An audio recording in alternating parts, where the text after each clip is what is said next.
The cremation urn sat on the mantelpiece, brushed bronze with delicate etchings of orchids. Lillian had loved orchids. 42 years of marriage, and I'd filled our greenhouse with them. Phalaenopsis, Dendrobium, Cattleya, each one a small apology for the long hours at the firm. The missed dinners, the vacations postponed indefinitely. The ALS had taken 18 months of watching her body betray her, one muscle group at a time. First her hands, elegant pianist's hands that could no longer hold a teacup. Then her legs, then her voice, reduced to whispers through a speech-generating device. At the end just her eyes remained, tracking me as I sat beside her hospital bed, reading aloud from the gardening catalogs she'd once pored over with such joy. The wake had ended an hour ago. Michael's Parish Hall, catered sandwiches, sympathetic murmurs, people I hadn't seen in decades offering condolences that felt rehearsed. Now only family remained in our Beacon Hill brownstone. My brother Edmund stood by the window, nursing scotch and avoiding eye contact. His wife Constance made small talk with the pastor, who looked ready to leave, and Vivienne. My daughter stood near the urn, her back to me. Designer black dress, expensive heels, diamond earrings that caught the late afternoon light streaming through bay windows. 40 years old, a corporate attorney at one of Boston's most prestigious firms, making partner in 5 years, the fastest track in the company's history. I barely knew her anymore. The house is worth at least $3.8 million. Her voice cut through the quiet murmuring. Not a question. A statement. Prime Beacon Hill location. You'll sell, obviously. I set down my coffee cup on the side table. The clink of porcelain on wood sounded too loud. I haven't thought about selling. She turned. Her expression, cold calculation wrapped in a thin veneer of grief, reminded me of the opposing counsel I'd faced in my 35 years as a tax attorney. Evaluating weakness, measuring advantage. Dad, you can't maintain this place alone. It's 4 stories. The property taxes alone are what? $60,000 annually.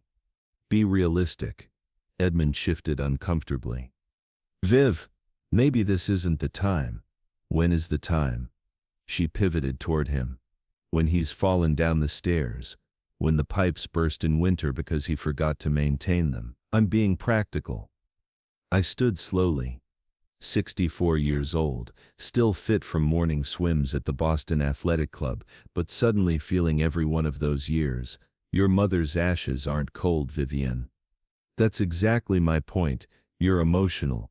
You can't think clearly, which is why I'm here. She pulled out her phone, swiped through screens. I've already contacted 3 real estate agents. Best one says we can list by next month. Quick sale, maybe 8 weeks. You can move into one of those senior living communities. Assisted living. Much more appropriate. The word hung in the air like smoke. Assisted living. I'm 64. Not 84. With your cholesterol levels and family history of heart disease, you need professional oversight. She didn't look up from her phone. I've researched facilities. There's an excellent one in Brookline. 24-hour medical staff. Activities director. You'd have your own apartment, 1 bedroom, fully furnished. Fully furnished. I repeated the words, testing them. Well, yes. Obviously you can't take all this. She gestured vaguely at 42 years of accumulated life. We'll need an estate sale company. I found one that specializes in high-end items. They take 30%, but it's worth it for the convenience. Edmund finally spoke. Vivienne, for God's sake. Stay out of this, Uncle Edmund. Her tone could freeze water.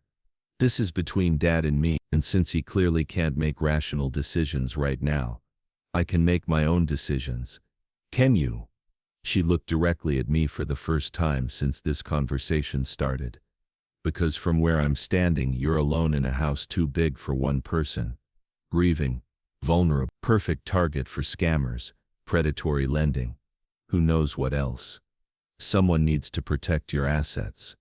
Protect your assets, not protect you.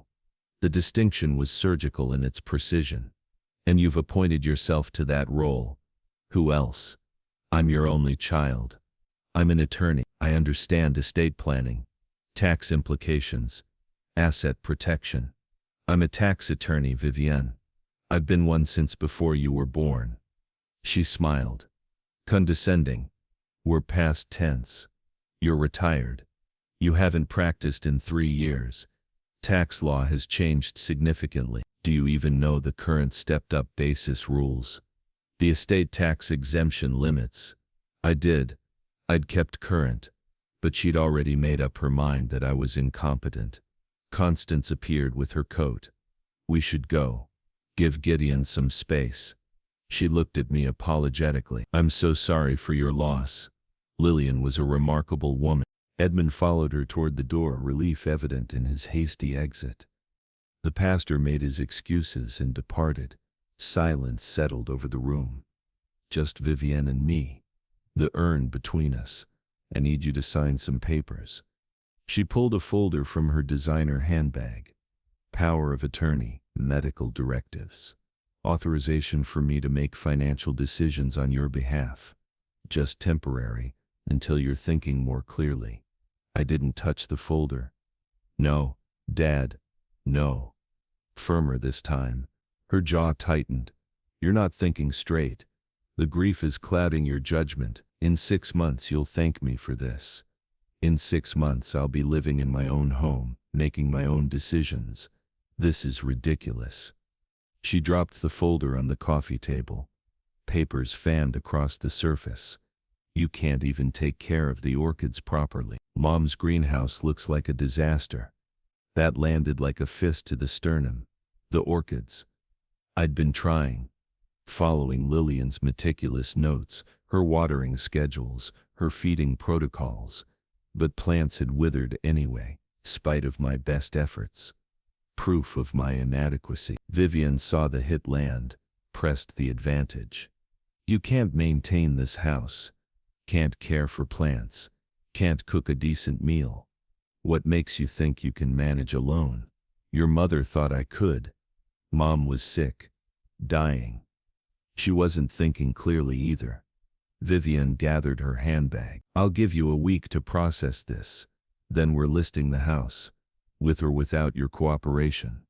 She walked toward the door, stopped, turned back. You know what the worst part is? You should be in that urn instead of her. Mom was vibrant, alive, useful to people.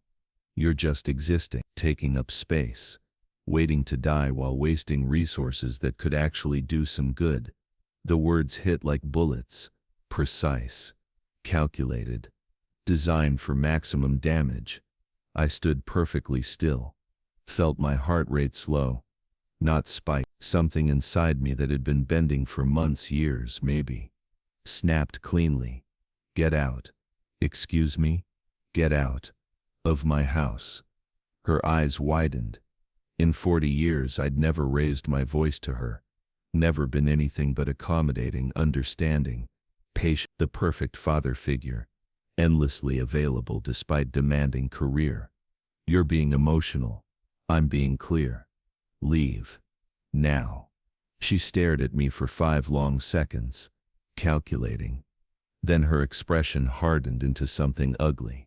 Fine. But when you fall and break your hip, when you have a stroke and no one finds you for days, when the house falls into disrepair and the city condemns it, don't come crying to me.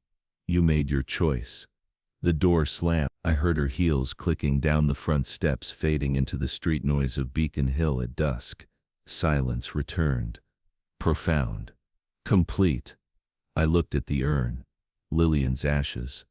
My compass for 42 years, now reduced to 10 pounds of cremated remains in a decorative container. Well, I said to the empty room. That was enlightening. I picked up the folder she'd left, flipped through the papers. Power of attorney, medical directives, property transfer authorizations, all prepared in advance, all waiting for my signature, all carefully designed to strip me of autonomy while giving Vivienne complete control. I walked to the fireplace, held the papers over the flames from the gas logs, watched them curl, blacken and disintegrate. Then I pulled out my phone and made a call. Hammond and Associates Estate Planning. This is Judith speaking. Judith, it's Gideon Ashford.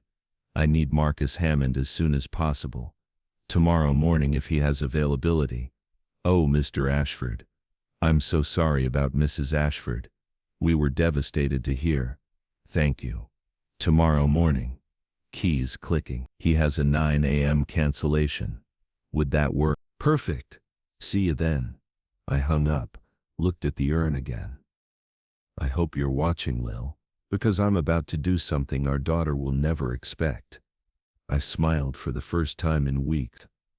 The offices of Hammond and Associates occupied the 12th floor of a glass tower overlooking Boston Harbor. Marcus Hammond had been my colleague 30 years ago, before he'd specialized in estate planning and I'd focused on corporate tax law. We'd maintained friendship through quarterly lunches and the occasional golf game. His receptionist, Judith, whom I'd known for years, stood when I entered. Her expression carried genuine sympathy. Mr. Ashford, it's good to see you, though I wish it were under different circumstances. Thank you, Judith. Is he ready? Go right in. Marcus's office had the comfortable clutter of someone who actually worked rather than just displaying credentials. Files stacked neatly, law books with worn spines, photographs of his family, wife, 3 kids now grown scattered among the professional certificates. He stood, shook my hand, gestured to the chairs arranged around a small conference table rather than sitting behind his imposing desk. A subtle signal. This was collaboration, not hierarchy. Gideon. I'm so sorry about Lillian. She was an extraordinary woman. She was. I settled into the chair. Thank you for seeing me on short notice. Of course. He pulled a legal pad toward him. What can I do for you? I spent the next 30 minutes laying out what had happened at the wake. Vivienne's demands. Her prepared paperwork. Her statement that I should be dead instead of Lillian. Marcus's expression remained professionally neutral, but I saw his jaw tighten when I repeated that particular line. And you want to protect myself, legally, completely, while I'm still of sound mind and capable of making decisions. He made notes. Power of attorney designation, not Vivienne. Never Vivienne. Medical directives. Same. Edmund perhaps, or you if you're willing. I'm honored. And the estate? I'd been thinking about this since yesterday. What would happen if I left everything to charity? Nothing to Vivienne? Marcus set down his pen. You can do that. It's your property, your assets, but it tends to invite legal challenges, undue influence claims, mental incapacity arguments, family harmony arguments. She's already calling me mentally incompetent. Then we need to be bulletproof. Complete mental competency evaluation. Multiple witnesses to your lucidity. Ironclad documentation of your reasoning. Video testimony explaining your decisions. How long would this take? Son. Properly. 3 months. Maybe 4. He studied me carefully. Gideon, I have to ask, is this what you really want, or is this anger talking? I considered the question. Felt no heat, no rage, just a cold, clear certainty. Lillian spent 18 months dying. Vivienne visited 4 times, stayed less than an hour each visit. Claimed work obligations, when Lillian lost her voice, when she needed someone to read to her, to hold her hand, to just be present. Vivienne was always too busy. Marcus nodded slowly. At the funeral, Vivienne checked her phone twice during the eulogy, 3 times during the reception. Not emergencies, just emails, because even her mother's death wasn't important enough to unplug for 2 hours. And yesterday, standing beside her mother's ashes, she calculated the house value to the nearest 100,000. Researched estate sale companies, found assisted living facilities, all before the wake ended. I leaned forward. This isn't anger, Marcus. This is clarity. Maybe for the first time in decades, I'm seeing my daughter exactly as she is. He picked up his pen. All right. Let's build something bulletproof. We worked for 3 hours. Marcus outlined a strategy that was both legally sound and deliberately thorough. If this story reminded you of the injustices you've seen, follow the channel and turn on notifications, because wherever justice is delayed, a new revenge story begins. First, immediate competency evaluation with Dr. Helena Morrison, a respected neuropsychologist who specialized in capacity assessments, complete cognitive testing, recorded sessions, written report. Second, revised estate plan. Primary beneficiary would be the Lillian Ashford Foundation, a charitable organization I'd established for ALS research and patient support. Secondary beneficiary, my alma mater's music scholarship fund, in honor of Lillian's love of piano. Third, power of attorney assigned to Edmund, with Marcus as backup. Medical directives clearly stating Vivienne had no decision-making authority. Fourth, trust protection. The house would transfer into an irrevocable trust with specific provisions preventing sale without unanimous trustee approval. This will take time, Marcus warned, and it won't be cheap. I have time, and I have money. What I don't have is tolerance for being manipulated. He smiled grimly. Then let's make sure that doesn't happen. I left his office at noon with appointments scheduled and a folder of preliminary documents, stood on the sidewalk outside the building, watching Boston's morning rush, feeling purposeful for the first time since Lillian's diagnosis. My phone buzzed. Text from Vivienne. Have you reconsidered? The real estate agents are waiting for your call. I deleted the message without responding. Another buzz. Dad, don't be stubborn. This is for your own good. Deleted. Third message. Fine. If you won't cooperate, I'll pursue conservatorship. I have medical documentation of your declining health. You're forcing my hand. I screenshot that one, sent it to Marcus with a note, Exhibit A. His response came back immediately. Perfect. Keep them coming. I walked to the parking garage, drove home to Beacon Hill, and for the first time in 18 months, I didn't feel like I was drowning. Dr. Helena Morrison's office occupied a quiet building near Massachusetts General Hospital. Clinical but not cold. Certificates on walls proving decades of expertise. A comfortable chair that didn't feel like a therapist's couch. She was 60, gray hair pulled back, reading glasses on a chain, professional warmth without false sympathy. Mr. Ashford, thank you for coming. I understand Marcus Hammond referred you. He did. I need a comprehensive competency evaluation. May I ask why? I explained. The wake. Vivienne's demands. Her threats of conservatorship. Her claims that grief had made me incompetent to manage my own affairs. Dr. Morrison took notes. And you want documentation proving your mental capacity. I want ironclad proof that I'm of sound mind. Proof that will hold up if my daughter challenges my decisions legally. She set down her pen. That's very specific. Most people don't anticipate legal challenges to their competence. Most people's daughters don't tell them they should be dead instead of their spouse. Her expression shifted. Not shock, she'd probably heard worse in her career, but something like recognition. I see. Well, let's begin. The evaluation took 4 hours. Cognitive function tests, memory assessments, problem-solving exercises. She asked me to recall details from decades ago, then from yesterday. Had me solve mathematical problems. Evaluate hypothetical scenarios requiring judgment. We discussed my career, my marriage, my relationship with Vivienne. I answered every question honestly, held nothing back. At the end she sat back, removed her glasses and studied me.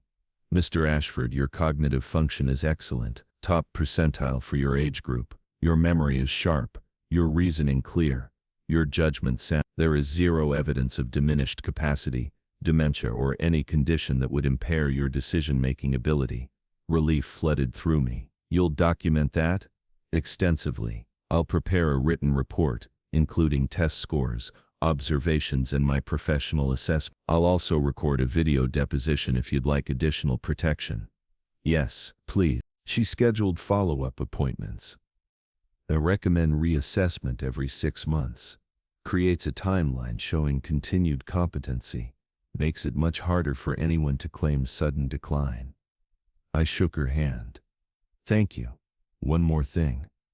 She paused at the door. What you're doing, protecting yourself legally from family exploitation, it's more common than you'd think, and it's not vindictive. It's self-preservation. I left with appointment cards and a lightness in my chest that had been absent for months. That evening, Edmund called. Gideon, Vivienne just phoned. She's furious. Says you're being irrational, that I need to talk sense into you. And what did you tell her? I told her to mind her own damn business. He laughed. But seriously, she's threatening legal action. Conservatorship petition, medical evaluation by her chosen doctor. The works. Let her try. I have Dr. Helena Morrison's complete competency evaluation. Video deposition. Marcus Hammond preparing an ironclad estate plan. She can file whatever she wants. Silence. Then, good, I never liked how she treated Lillian, and what she said to you at the wake. Unforgivable. Thank you for that. I mean it. Constance and I talked. If you need anything.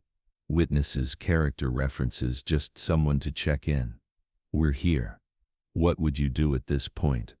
Write it in the comments. Your thoughts are as important as the story itself. After hanging up, I walked to Lillian's greenhouse. The orchids looked worse than ever despite my continued efforts. Yellowing leaves, drooping flowers, obvious decline. I pulled out my phone. Found a local botanical garden that offered greenhouse management courses. Enrolled in the next session starting Monday. If I was going to live alone, I'd learn to keep Lillian's garden alive. Learn to cook something beyond scrambled eggs. Learn to be self-sufficient in ways I'd never needed when she was here to manage the details I'd always ignored. 2 weeks later, Marcus called. The foundation paperwork is complete. The Lillian Ashford Foundation for ALS Research is officially registered. We have 501 bank account established. You're the founding director. How much should I transfer? Start with a significant amount, shows serious intent. $500,000? I logged into my investment account. Transferred 7. Watched the numbers shift across screens. Done. Marcus whistled softly. That will make it very difficult for Vivienne to claim you're incompetent with finances. That's the idea. 3 days later, the conservatorship petition arrived. Hand-delivered by a process server who looked apologetic about the whole thing. I opened the envelope calmly, read through Vivienne's claims: advanced age, recent bereavement, declining health, inability to maintain property, vulnerability to exploitation. She'd attached medical records. My cholesterol numbers from 3 years ago, blood pressure readings from Lillian's hospitalization when I'd been stressed beyond measure. A statement from Dr. James Warren, a physician I'd never met, claiming concerns about my cognitive decline based on family reports. I photographed every page. Sent them to Marcus. His response: she's reaching. We'll demolish this. The hearing was scheduled for 6 weeks out. Cook County Probate Court. Judge Raymond Castellano presiding. I spent those 6 weeks building my defense. Not just documents. Evidence of active engagement with life. I took the greenhouse management course. Learned proper orchid care, photo period management, humidity control. Lillian's plants started recovering under proper attention. I enrolled in a cooking class at Cambridge Culinary Institute. Learned to make more than scrambled eggs. By week 4, I could prepare a decent cocoa vin. I joined the Boston Athletic Club senior swim team, not because I needed to. I'd been swimming for years, but because it showed social engagement, physical activity. I volunteered at Massachusetts General, reading to ALS patients who could no longer speak. 3 afternoons a week. Brought books Lillian had loved, read aloud the way I'd read to her. And I documented everything: photos of the thriving greenhouse, receipts from cooking class, attendance records from the swim team, volunteer coordinator testimonial. She scheduled follow-up appointments. I recommend reassessment every 6 months. Creates a timeline showing continued competency. Makes it much harder for anyone to claim sudden decline. I shook her hand. Thank you. One more thing. She paused at the door. What you're doing, protecting yourself legally from family exploitation, it's more common than you'd think, and it's not vindictive. It's self-preservation. I left with appointment cards and a lightness in my chest that had been absent for months. That evening, Edmund called. Gideon, Vivienne just phoned. She's furious. Says you're being irrational, that I need to talk sense into you. And what did you tell her? I told her to mind her own damn business. He laughed. But seriously, she's threatening legal action. Conservatorship petition, medical evaluation by her chosen doctor. The works. Let her try. I have Dr. Helena Morrison's complete competency evaluation. Video deposition. Marcus Hammond preparing an ironclad estate plan. She can file whatever she wants. Silence. Then, good. I never liked how she treated Lillian, and what she said to you at the wake. Unforgivable. Thank you for that. I mean it. Constance and I talked. If you need anything. Witnesses, character references, just someone to check in. We're here. What would you do at this point? Write it in the comments. Your thoughts are as important as the story itself. After hanging up, I walked to Lillian's greenhouse. The orchids looked worse than ever despite my continued efforts. Yellowing leaves, drooping flowers, obvious decline. I pulled out my phone. Found a local botanical garden that offered greenhouse management courses. Enrolled in the next session starting Monday. If I was going to live alone, I'd learn to keep Lillian's garden alive. Learn to cook something beyond scrambled eggs. Learn to be self-sufficient in ways I'd never needed when she was here to manage the details I'd always ignored. 2 weeks later, Marcus called. The foundation paperwork is complete. The Lillian Ashford Foundation for ALS Research is officially registered. We have 501 bank account established. You're the founding director. How much should I transfer? Start with a significant amount, shows serious intent. $500,000? I logged into my investment account. Transferred 7. Watched the numbers shift across screens. Done. Marcus whistled softly. That will make it very difficult for Vivienne to claim you're incompetent with finances. That's the idea. 3 days later, the conservatorship petition arrived. Hand-delivered by a process server who looked apologetic about the whole thing. I opened the envelope calmly, read through Vivienne's claims: advanced age, recent bereavement, declining health, inability to maintain property, vulnerability to exploitation. She'd attached medical records. My cholesterol numbers from 3 years ago, blood pressure readings from Lillian's hospitalization when I'd been stressed beyond measure. A statement from Dr. James Warren, a physician I'd never met, claiming concerns about my cognitive decline based on family reports. I photographed every page. Sent them to Marcus. His response: she's reaching. We'll demolish this. The hearing was scheduled for 6 weeks out. Cook County Probate Court. Judge Raymond Castellano presiding. I spent those 6 weeks building my defense. Not just documents. Evidence of active engagement with life. I took the greenhouse management course. Learned proper orchid care, photo period management, humidity control. Lillian's plants started recovering under proper attention. I enrolled in a cooking class at Cambridge Culinary Institute. Learned to make more than scrambled eggs. By week 4, I could prepare a decent coq au vin. I joined the Boston Athletic Club senior swim team, not because I needed to. I'd been swimming for years, but because it showed social engagement, physical activity. I volunteered at Massachusetts General, reading to ALS patients who could no longer speak. 3 afternoons a week. Brought books Lillian had loved, read aloud the way I'd read to her.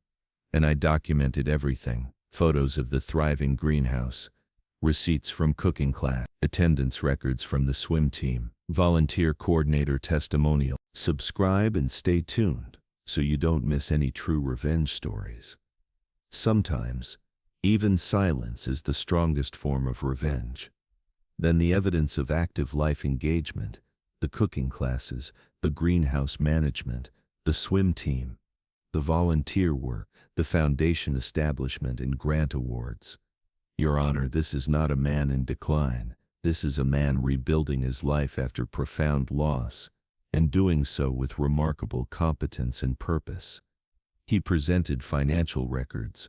Mr. Ashford has assets of approximately $4.2 million. In the past 6 weeks he's established a legitimate charitable foundation, transferred $750,000 to it, assembled a board of directors, begun awarding research grants. This isn't erratic behavior. This is sophisticated financial planning for philanthropic purposes. Judge Castellano studied the documents. Mr. Hughes, your client stands to inherit these assets. Well, yes, as the sole heir, and she's trying to establish control over them while her father is still alive and demonstrably competent. It wasn't a question, Hughes objected. That's not the motivation. Then what is? Because from where I'm sitting, this looks like a premature attempt to control an estate that doesn't yet exist. She looked at me directly. Mr. Ashford, would you approach the bench? I stood, walked forward, felt Vivian's eyes boring into my back. Mr. Ashford, I've reviewed these documents. Your cognitive evaluation is excellent. Your activities show engagement and purpose. Can you tell me in your own words why you believe this petition was filed? I chose my words carefully. Your Honor, my daughter visited me the day of my wife's wake. She had already researched real estate agents, estate sale companies and assisted living facilities. She brought prepared legal documents for me to sign. When I refused, she told me I should be in the urn instead of my wife, that I was wasting resources by continuing to live. Silence in the courtroom. Vivian's face went pale. She said that. Yes, Your Honor. I have a witness, my brother Edmund, if you need verification. Judge Castellano looked at Edmund, who nodded confirmation. She turned to Vivian. Ms. Ashford, is this true? Preston Hughes interjected. Your Honor, emotions run high at funerals. I'm asking Ms. Ashford, did you tell your father he should be dead instead of your mother? Vivian's jaw tightened. I was upset. I didn't mean. Did you say? Yes, but out of context. There's no context where that's appropriate. Judge Castellano's tone could freeze nitrogen. Petition denied. Mr. Ashford clearly has full capacity. This appears to be a premature attempt to control his asset. If I see another filing like this without substantial new evidence of actual incapacity, I'll consider sanctions for frivolous litigation. The gavel struck. Hughes gathered his papers hurriedly. Vivian sat motionless, staring at the table. I walked out with Marcus, Edmund, and Constance. Didn't look back. In the courthouse corridor, Marcus shook my hand. Congratulations, you're officially competent. Best money I ever spent. Edmund pulled me into a hug. You did it. You actually did it. Not done yet. Now comes the interesting part. That evening I called Marcus the new will. How quickly can we execute it? It's ready. I can have witnesses at your house tomorrow morning. 9 a.m.? Perfect. The witnesses arrived promptly. 2 of Marcus's paralegals, both notaries. We sat in my dining room. Lillian's favorite room, with windows overlooking the garden, and I signed document after document, everything to the foundation. The house, the investments, the life insurance, the art collection, all of it dedicated to ALS research and patient support. Nothing to Vivian. Not explicitly disinherited. That could trigger challenges. Just not mentioned. As if she didn't exist. Marcus filed the will that afternoon. Public record. Anyone who searched would find it. I waited. 3 days later, Vivienne called. I let it go to voicemail. Dad, we need to talk. I heard about the will. This is insane. You're giving everything to some charity? What about family? What about me? Call me back. We need to fix this. I didn't call back. She tried again 2 days later. Dad, I'm sorry about what I said at the wake. I was upset. Grief makes people say things, but this is too much.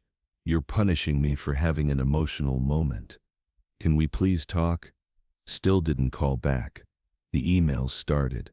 Long one. Explaining how she'd been stressed at work, how Mom's death had affected her more than she'd shown, how she'd always planned to be there but circumstances kept preventing it. Revision. Justification. Manipulation. I forwarded them all to Marcus without reading past the first paragraph. Thanksgiving arrived. Edmund invited me to join them. I accepted. Vivienne called Edmund, demanding to know if I'd be there. When he said yes, she said she wouldn't come then. Good, Edmund told me over the phone. Constance didn't want her here anyway. Christmas approached, the first without Lillian. I dreaded it. But the foundation kept me busy. More grant applications, a gala fundraiser to plan, research symposium to organize, Lillian's legacy growing larger than she'd ever imagined. I hired a professional organizer to help sort through 42 years of accumulated life, not to sell everything, Vivienne's plan, but to thoughtfully preserve what mattered and release what didn't.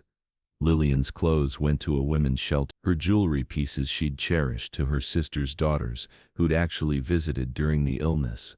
The piano she'd loved stayed. I started taking lessons. 64 was not too old to learn.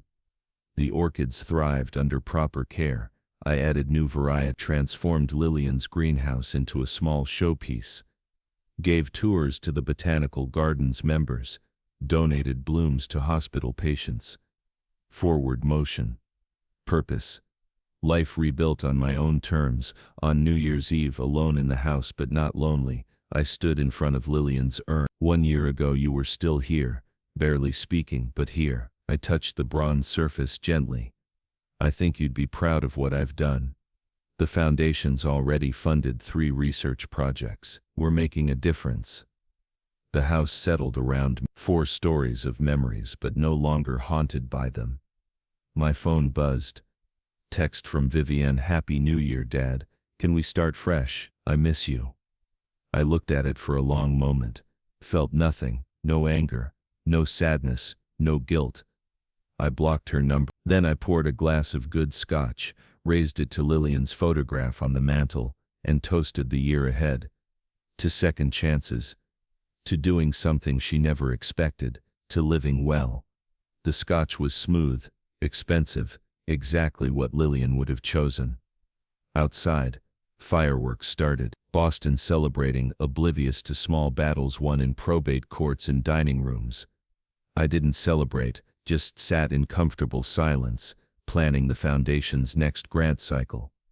Vivienne had wanted me dead, gone, conveniently removed, so she could liquidate my life into manageable assets. Instead, I'd removed her.